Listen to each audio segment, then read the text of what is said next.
Hello students. जैसे कि हमने अभी क्लास 10th का अपना साइंस का सिलेबस स्टार्ट किया हुआ है, उसमें हमने फर्स्ट चैप्टर स्टार्ट किया है केमिकल रिएक्शंस एंड इक्वेशंस। ठीक है, उसमें मैंने स्टार्टिंग के 5 लेक्चर्स आपको प्रोवाइड करा चुका हूँ। अभी ये अपना 6th लेक्चर है। ठीक है, तो देखते हैं 6th लेक्चर में हम क्या देखने वाले हैं। अपना 6th लेक्चर में सबसे पहले पेज नंबर 10 पर, एनसीईआरटी पेज नंबर 10 पर आपको कुछ क्वेश्चंस गिवन है। वो क्वेश्चंस हम पहले देखेंगे। ठीक है, तो देखते हैं पहला क्वेश्चन क्या है। A solution of a substance x is used for white washing. White washing के लिए कोई सब्सटेंस यूज किया जाता है, उसको इन्होंने नाम दिया है एक्स, कि भाई कोई एक्स सब्सटेंस है वो as a whitewashing use किया जा रहा है आपका। ठीक है, अगर आपका कोई substance X as a whitewashing use किया जा रहा है तो हमें उस सब्सटेंस का नाम बताना है और उसका फॉर्मूला बताना है। सबसे पहले तो हमें उस सब्सटेंस का नाम और फॉर्मूला बताना है जो as a whitewashing use किया जाता है। वाइट वॉशिंग, बिल्कुल सफ़ेदी वाला वॉशिंग। तो देखते हैं। This substance x which is use for the white washing is calcium oxide. आपका जो कैल्शियम ऑक्साइड है ना, वो वाइट वॉशिंग के लिए यूज किया जाता है, कैल्शियम ऑक्साइड। ठीक है, कैल्शियम ऑक्साइड हम अगर हिंदी में देखें तो आपने चूना देखा होगा, जिससे आपके घरों में पेंट वगैरह होता है। चूना पुराने टाइम में होता था, अब तो बहुत अच्छे अच्छे पेंट आ रहे हैं, पहले चूने से पेंट किया जाता था घर को। तो कैल्शियम ऑक्साइड जो है वो चूना ही होता है। तो कैल्शियम ऑक्साइड वाइट वॉशिंग के लिए भी यूज किया जाता है और इसका जो फॉर्मूला होता है वो CaO होता है। ठीक है, तो वाइट वॉशिंग के लिए जो यूज किया जाता है वो है आपका कैल्शियम ऑक्साइड। ठीक है, इसमें कोई प्रॉब्लम नहीं है। ये आपको याद करना है कि वाइट वॉशिंग के लिए कैल्शियम ऑक्साइड यूज किया जाएगा और उसका जो फॉर्मूला है वो CaO है। अच्छा, इसके बाद अगर हम सेकंड क्वेश्चन देखें, इसके बाद इन्होंने कहा है right the reaction of the substance x named in first above with water. जो हमारा एक्स सब्सटेंस है ना, ये वाला, इसकी रिएक्शन करानी है वाटर के साथ और देखना है क्या फॉर्म होगा। तो देखते हैं। वाटर के साथ अगर हम रिएक्शन कराएंगे, क्या था एक्स, कैल्शियम ऑक्साइड। अगर हम इसकी रिएक्शन कराते हैं वाटर के साथ तो क्या फॉर्म होता है, कैल्शियम हाइड्रोक्साइड। इसका नाम है कैल्शियम हाइड्रोक्साइड, चाहो तो आप लिख सकते हो कैल्शियम हाइड्रोक्साइड। ठीक है, कैल्शियम हाइड्रोक्साइड। तो इसमें कोई प्रॉब्लम नहीं होनी चाहिए आपको।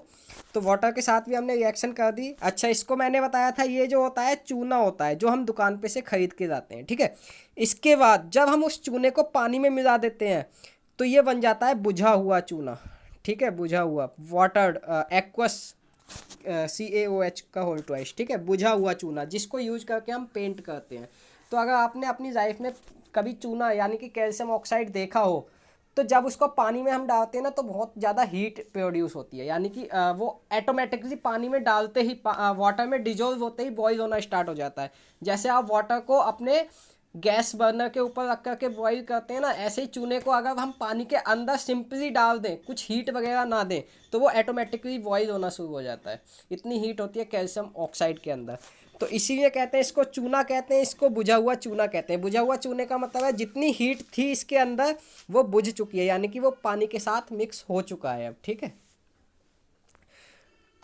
ये इतनी हीट होती है इसके अंदर, अगर आप जैसे ही पानी में आपने इसको कैल्शियम ऑक्साइड को वाटर के अंदर डिजोल्व करोगे, वो बॉयल होना शुरू हो जाएगा। अगर आप उसमें अपनी एक फिंगर भी डाल देते हो तो वो फिंगर भी जल जाएगी आपकी, और इतनी वार्निंग होगी उसके अंदर जितनी आपकी बॉइलिंग वाटर के अंदर वार्निंग नहीं होती है। ठीक है, तो इससे आगे अगर हम चलें नेक्स्ट क्वेश्चन अपना डिस्कस करें, तो नेक्स्ट क्वेश्चन हमसे कहा गया है why is the amount of gas collected in one of the test tube in activity 1.7।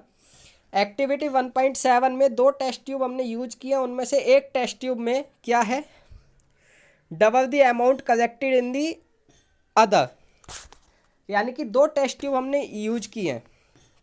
अभी एक्टिविटी 1.7 हम निकाल देते हैं। देखो ये हमारी एक्टिविटी 1.7 है। इसमें क्या कर रहे हैं हम, इसमें देखो 2 टेस्ट ट्यूब्स हैं हमारी, ये एक ये वाली और एक ये वाली। ठीक है, इसमें ये कह रहा है एक टेस्ट ट्यूब में जो है वो डबल गैस इकट्ठी हो गई दूसरे के कंपेयर में, टाइम सेम रखा है। यानी कि अगर हमने इस एक्टिविटी को करने के बाद दोनों टेस्ट ट्यूब की गैस को मेजर किया तो इसमें हमसे बोला गया है एक गैस में तो मान लो x है तो दूसरी गैस में इसकी डबल गैस इकट्ठी हो गई 2x, यानी कि double the amount, just double. यानी कि एक में मान लो 1 kg गैस इकट्ठी हुई है तो दूसरे में 2 kg गैस इकट्ठी हो गई टेस्ट ट्यूब के अंदर। ठीक है, तो कैसे हुई, क्यों हुई, वो हम देखते हैं। चलो देखो, ये जो पूरा सेटअप है ये वाटर की इलेक्ट्रोलिसिस कर रहा है। क्या कर रहा है, वाटर को इलेक्ट्रोलिसिस कर रहा है, वाटर इलेक्ट्रोलिसिस। इलेक्ट्रोलिसिस में क्या होता है, वाटर जो है किस में ब्रेक डाउन हो जाता है। मैंने आपको एग्जांपल दे रखा है H2O, यानी कि जो वाटर है हमारा वो किस में ब्रेक डाउन हो जाएगा, H2 + O2 में ब्रेक डाउन हो जाएगा। ठीक है, इसको अगर हम बैलेंस करें तो कुछ इस तरीके से हमारी बैलेंसिंग होगी। ये यहाँ पर 2 होगा, यहाँ पर भी 2 होगा, ये बैलेंसिंग कर दी। तो अब आप देख रहे हो जो ऑक्सीजन है, ऑक्सीजन का एक ही मॉलिक्यूल निकल रहा है, लेकिन हाइड्रोजन के 2 मॉलिक्यूल निकल रहे हैं।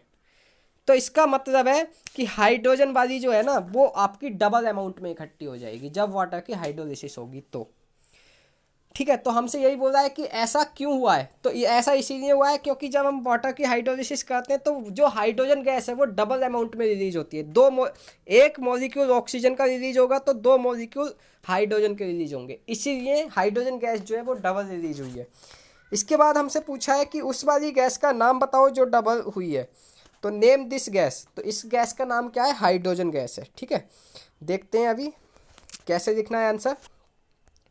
Yes, the gas which is collected in the double amount in the electrolysis of water experiment is hydrogen। कौन सी गैस डबल कलेक्ट हुई है, हाइड्रोजन। वो मैंने सब बता दिया क्यों हुई है। This is because water contains 2 parts of hydrogen element as compares to only 1 part of oxygen. बिल्कुल वही मैंने बताया कि वाटर के अंदर हाइड्रोजन जो है वो डबल पार्ट में होती है इन कंपेयर टू ऑक्सीजन के सिंगल पार्ट में होती है। ठीक है, तो ये रीजन है, ये इसका सही आंसर है। एक बार आप क्वेश्चन दोबारा से रीड आउट करना, आंसर रीड आउट करना, समझ आ जाएगा। अगर फिर भी समझ ना आए तो आप मुझसे एक बार डिस्कस कर लेना। ठीक है, आगे चलते हैं, अपना आगे का सिलेबस स्टार्ट करते हैं अब। तो आगे हमने अपने प्रीवियस लेक्चर में हमने जो कवर किया था, हमने कहा था हमने सिंगल यानी कि खाली डिस्प्लेसमेंट रिएक्शन कवर की थी, डिस्प्लेसमेंट वाली। अच्छा, उस रिएक्शन का दूसरा नाम रिप्लेसमेंट भी होता है भाई, डिस्प्लेसमेंट का दूसरा नाम रिप्लेसमेंट भी होता है, याद कर देना। कल जो डिस्प्लेसमेंट कराई थी ना उसका नाम रिप्लेसमेंट भी होगा। कभी एग्जाम में आपकी रिप्लेसमेंट रिएक्शन आए तो समझ जाना वो डिस्प्लेसमेंट रिएक्शन है। ठीक है, रिप्लेसमेंट क्यों है नाम, क्योंकि वहाँ भी एक एटम को दूसरे एटम से रिप्लेस किया जा रहा है, इसलिए रिप्लेसमेंट रिएक्शन है वो। ठीक है, चलो, तो रिप्लेसमेंट या डिस्प्लेसमेंट का हम कंप्लीट कर चुके थे। उसमें मैंने आपको रिएक्टिविटी सीरीज भी बता दी थी कि किस तरीके से कौन एटम दूसरे एटम को डिस्प्लेस कर सकता है और कौन एटम नहीं कर सकता है। ठीक है, अच्छा, इसके बाद अगर हम बात करें तो इसके बाद आती है हमारी last reaction, double displacement reaction. ठीक है, double displacement reaction. Double displacement में क्या होगा, वहाँ हमारी खाली डिस्प्लेसमेंट थी, यहाँ डबल डिस्प्लेसमेंट है। डबल डिस्प्लेसमेंट का मतलब है वहाँ एक ही एटम को डिस्प्लेस किया जा रहा था, एक ही एटम को हटा करके दूसरा एटम लगाया जा रहा था। यहाँ 2 एटम को हटाया जाएगा, 2 एटम को लगाया जाएगा, इसलिए डबल डिस्प्लेसमेंट होती है। कैसे, देखो पहले मैं एग्जाम्पल के थ्रू समझाने की कोशिश करता हूँ। ये हमारा NaCl है, ये AgNO3 है। आप देख रहे हो यहाँ Na के साथ क्या लगा हुआ है, Cl लगा हुआ है, और यहाँ Ag के साथ क्या लगा हुआ है, NO3 लगा हुआ है। अब ये क्या करेंगे, ये एक दूसरे को रिप्लेस कर देंगे, यानी कि ये क्लोरीन यहाँ आ जाएगा और NO3 यहाँ चला जाएगा। तो देखो डबल डिस्प्लेसमेंट हुआ है, पहले क्लोरीन आया उसके बाद NO3 यहाँ गया। क्या हुआ, Na के साथ क्या लग गया, NO3, और Ag के साथ क्या लग गया, Cl। तो देखो 2 चीज़ें डिस्प्लेस हुई हैं कि नहीं हुई हैं। ठीक है, इसी को बोलते हैं डबल डिस्प्लेसमेंट रिएक्शन। कैसे, देखते हैं।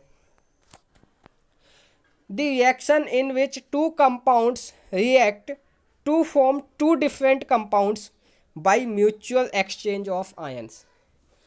क्या करेगा, डबल डिस्प्लेसमेंट रिएक्शन में क्या होगा, ऐसी रिएक्शन होती है डबल डिस्प्लेसमेंट वाली, ऐसी रिएक्शन होती है जिसमें 2 कंपाउंड रिएक्ट करके 2 अलग कंपाउंड बनाते हैं by the exchange of ions. Ions आप जानते होंगे, प्लस माइनस वाले आयंस होते हैं।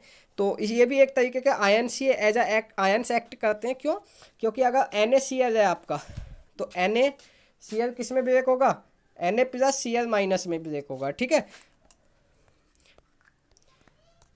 ठीक है, तो NaCl किस में ब्रेक होगा, Na प्लस Cl नेगेटिव में।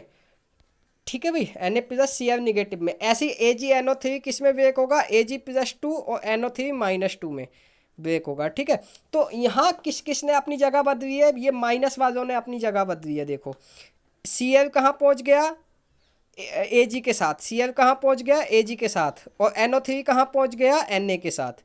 ठीक है, तो इन्होंने अपनी प्लेसेस को डिस्प्लेस किया है, डिस्प्लेस करने की कोशिश की है, तो यहाँ बोलेंगे इसको डबल डिस्प्लेसमेंट।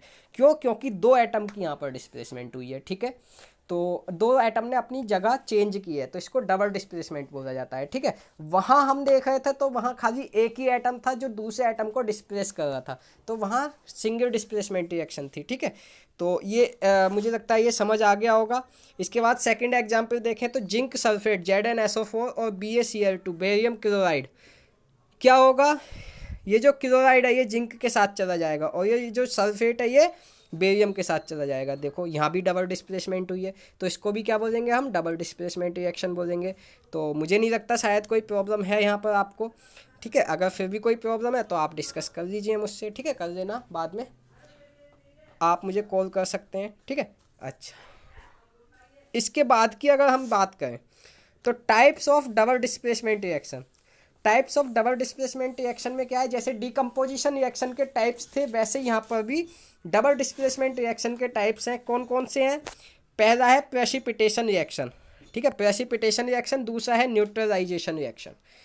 दो रिएक्शन हमें पढ़नी है यहाँ पर, प्रेसिपिटेशन रिएक्शन और न्यूट्रलाइजेशन रिएक्शन। ठीक है, तो दोनों ही रिएक्शन को हम बहुत अच्छे से कवर करेंगे कल।